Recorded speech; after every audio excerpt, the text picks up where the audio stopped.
First off, I'd like to say hello and thank you all for being here. We appreciate it. It's a pretty historical event here in the city of Chicago. If you take a look around this country, working men and women are hurting like they've never hurt before. What we would like to talk about is the middle class and raising the middle class and doing it in such a way where we have the opportunity to organize more workers and do a better job on bringing workers into the forefront. Millions of people want to join unions, and it's about the wages, it's about health care, it's about benefits, it's about retirement. We've been blocked time and time again strictly by the system that's in place, and that system was created by corporations, not necessarily by workers, and doesn't give workers the voice that it needs to give them. I don't believe we're asking for all that much. We had a president elected here that comes from Illinois, that endorses the American Free Choice, Employee Free Choice Act on the federal level. He has made it very clear that once that bill gets to his desk, that he'll sign it. Our workers, when we try to go in and organize, and people have to understand that our workers are put under the spotlight. They're fired, they're discharged, they have mandatory anti-union meetings that take place, and through the Employee Free Choice Act, we can level the playing field. That's all organized labor is asking to do, is level the playing field and make it more conducive for us to organize workers that want to be organized. These are folks that want to be organized, that are asking us to organize. We haven't had this ability. We talk about card check, and people say, well, it's not fair and there won't be an election process. That's not right. There'll be an election process. If 31% of the people say that they want an election, we'll go ahead and we'll run the election. The penalties the corporation pays are out of line. This hasn't been adjusted in 40 years. We haven't talked about changing labor laws in this country for 40 years. And it's time that we do change labor laws. This bill has been passed in the House, but it hasn't necessarily made any progress in the Senate. We are here to let you know today that this is organized labor's #1 piece on the agenda with the new President of the United States. This is, when we talk about, we want to change, well, we want to change for the middle class. We want to change for workers. We want to change, make sure that people get a voice. And it happens in a timely fashion. I don't ever hear anybody talking about, for instance, and I'll use a Chicago example, down here at the Blackstone Hotel, the one on Balboa, right at Michigan Avenue. We had the ability to get card check neutrality through a vehicle through the city council.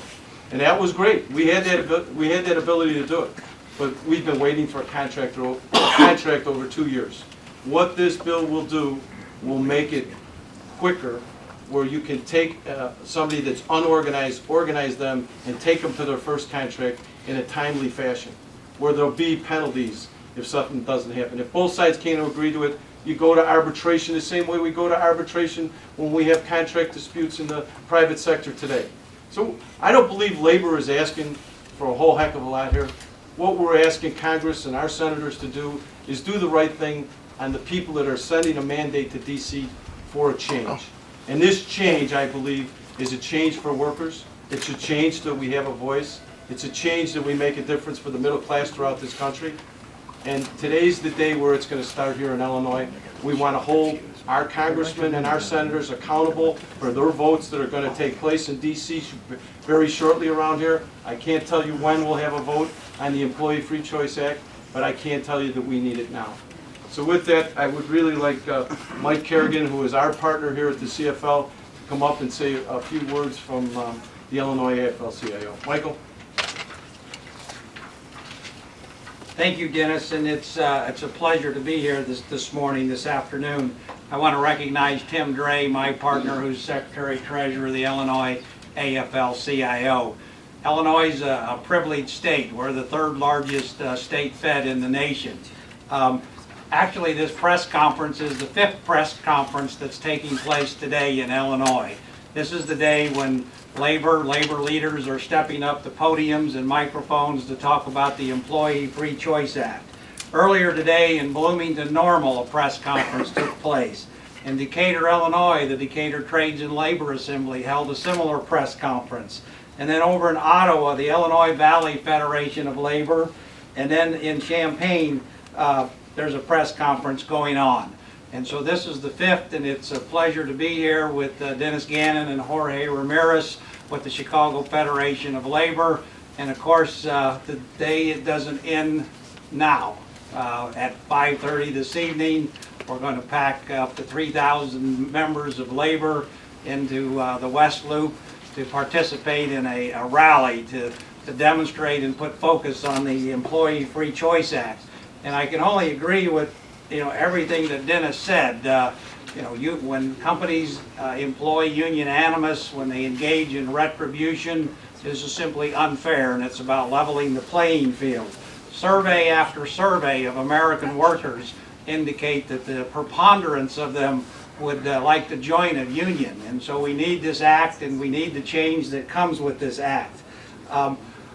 As we have these discussions up and down the state, and we join with our partner, the Chicago Federation of Labor, what I see time and time again is how this issue cuts across all sectors of the labor movement. It doesn't care if it's manufacturing or the public sector or the buildings and trades. This is a gut issue that's important to all sectors of the labor movement. So we're glad to be here today to participate in this press conference, and we're going to certainly be there tonight at 5:30, and we're going to have a great rally, and we'll hope you'll join with us. Thank you very much, and at this time I'd like to introduce and have him come to the podium, U.S. Congressman Danny Davis. Thank you.